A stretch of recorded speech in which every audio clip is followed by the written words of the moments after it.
Financial Arguments. Follow us on YouTube.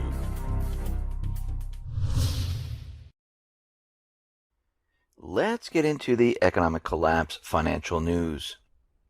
Now, we can see just from the corporate media today talking about Deutsche Bank, things are rapidly falling apart.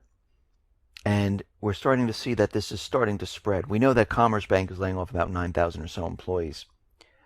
Well, Dutch ING Group, they are the largest Netherlands lender. They're going to be announcing thousands of job cuts on Monday. And we can see that this is spreading now to many different areas. And we're going to see an Italian bank say they're laying off people. A Spanish bank is going to be laying off people. And you have to remember how this occurs. It is all happening out in Europe first. It happens on the outskirts and works its way in. Just like the Great Depression in the 20s. Everything in Europe came back and hit the United States. And we're seeing the same thing happen right now. And when we look at all the economic indicators, when we look at the economic sectors, we see everything is deteriorating, everything is contracting. We see the U.S. everyday person, well, spending is declining. Income is declining. Actually, we're seeing spending completely disappoint in August. And we can see right now the corporate media is out there saying it's unexpected. I can't believe this. Why is this happening? We know why this is happening. People do not have the extra funds to go out and purchase. Everyone is very nervous. Everyone realizes that something's wrong, something's about to happen. And what people normally do at this point in time is when they're losing their jobs, when they only have a part-time job, or they're very nervous in their jobs because they hear rumors of layoffs, they start saving money. And this is why we're seeing the savings rate move up a little bit, because people are very nervous. Now, there's a very interesting indicator that shows us that there's a recession headed our way. And it's heavy trucking. And there's a link, there's a 30-year link between U.S. heavy truck sales and economic growth. And right now, the heavy trucking industry has declined by 29%. And every time this occurs, we're in a recession. And if we go back to 1986, well, it happened then. When we went to October of 1991, we had the same thing happen. January of 2003, recession. April of 2009, recession. Here we are again in August of 2016. We are in a recession, heading to a depression, heading to a collapse. And we can see that the situation is not getting better, it's not improving, it is getting worse. Actually, the Atlanta Fed right now, remember when they came out with their GDP and they said it's going to be about 3.6%, or it might even go as high as 3.8%. Well, we always know what happens. This was for the election. They made it sound really, really good. And then all of a sudden, they started to revise. Last Friday, they said it was going to be 2.9%. And I said, well, do we really believe them? No, of course not. They're going to revise it down once again. And they actually just did. They revised it down to 2.4%. And what they're going to do is they're going to continually revise this number. Most likely will come in at 1%, 1.2%, maybe 0.9% around that area. And remember, this is the manipulated GDP. If you strip out Obamacare and everything else that they've done to it, we're in negative territory. This economy is rapidly falling apart. And billionaires know this. Now, we understand that the United States, they created the Foreign Account Tax Compliance Act. And this is where all the banks have to come into compliance, and they have to squeal on those people that have funds in their bank, if they're earning money outside of the country and they're putting money in the bank.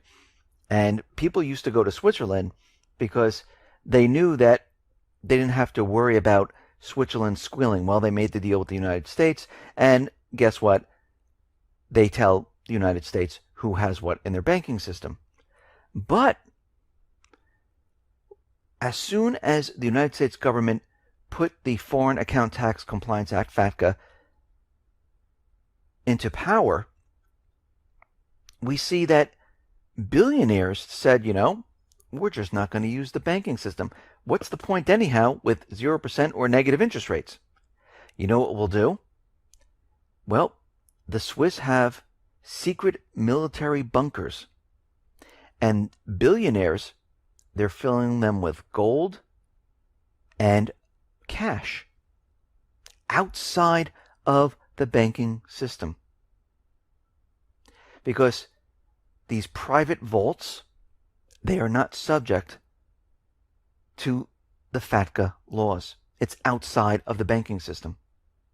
In fact, these super secret privately operated storage facilities buried around the Swiss Alps can basically store anything from anyone because they're not required to report suspicious activity, money laundering, or anything. And what we're seeing is a lot of billionaires, they're hiding their gold and other assets in this area. This is how they get around everything. They're not using the banking system. Because in the first half of this year, 1,357 metric tons of gold, worth about $40 billion, were imported into Switzerland. And we can see right now that all of this gold that is being brought in, well, it's being moved into these private vaults. So we can see the elite, they already realize they know how to get around the laws, and this is exactly what they are doing. Now we know that Deutsche Bank is approaching a catastrophic collapse, and we have to remember that their total derivative exposure exceeds the entire net value of everything in Germany. Not just the government's resources, all private resources as well. In other words, even if the government wanted to bail them out, even if they survive bailing them out, it won't work. It will eventually collapse. The debt exposure from other banks that have purchased debt instruments from Deutsche, well, there's going to be a chain reaction when this thing goes. We'll have a ripple effect or a domino effect throughout the banking system. And it's going to be something that we've never seen before. And we are right at that time period when this is going to happen. We're watching the economic collapse in real time. This is not about going backwards and saying, well, now we understand what happened, just like we do with 2008. Oh, we can see it now. Oh, it's the subprime. We saw Bear Stearns failing. We saw Lehman failing. We saw exactly what Moody's and S&P were doing with the subprime security. Yes, it's much easier to go back in time and point all these things out and realize what happened. But what we're doing right now is we're watching this happen real time as it happens. And of course, the first thing that people do is, I can't believe it. I can't believe this is going to happen. Actually, Deutsche's CEO is telling the employees that there's nothing to worry about whatsoever. Don't worry about a thing. What they're doing right now is they're blaming all of this on speculators. And they're saying that these hedge fund clients, they are, leaving the bank. They're reducing their exposure, and speculators are the problem. Didn't Nixon do this in 1971 when we came off the gold standard?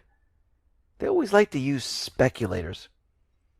But what we're seeing right now is that Deutsche Bank, which is the 11th largest bank in the world, has assets of 1.8 trillion and over 60 trillion in derivatives on its books. The bank is about to unwind, and it will be catastrophic. This could very well lead to a 2008 type of crash. And it'll be very interesting to see how Germany, the ECB, the Fed, what they do to contain it. Because we can see right now As soon as the US government, as soon as the German government, as soon as the CEO comes out and says speculation, no worries, everything is fine, everything is contained, you know what's going to happen. You know this is going to come down hard and fast. And it's not going to hit the United States right away. It will take a little while. It will devastate Europe first. And then it will move inward. And we're watching this happen in real time. This collapse is beginning. And we can see right now that everyone at this point should be saying, okay, do I have the supplies I need? Do I have water, food, gold, cash on hand, a weapon to protect my family, batteries, extra medicine? Do I have these things? Because from what we're looking at right now and what we've learned from 2008 and from the Great Depression and from 2001 is that once they start making these announcements, think about it. In 2008, when did they start making the announcement that everything's contained? July? August? How many months later did everything start to fall apart? 3, 4? Well, here we are once again. So we don't have that much time. As soon as they start saying these type of things, you know we're in big trouble. And we can see we're heading for this collapse, and it is approaching very, very quickly.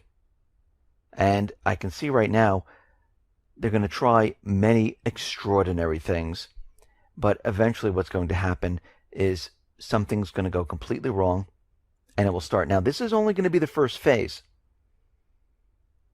They're trying to contain it right now so they can get everything ready to go. So this is going to be the first phase, because you have to remember the central bank in Europe, the central bank here in the United States, they want more control. And they have a certain mandate where they can't do certain things. So they need legislation passed. And the only way to convince government to push this legislation through is they need to scare them. They need an event. They need some type of crash. Think about what happened in 2008. When the crash was happening, they were scaring everyone. And Congress did whatever they wanted. They're going to do this once again. Listen, everyone, thanks a lot for listening. Be well, be safe, and especially be prepared. Thanks a lot.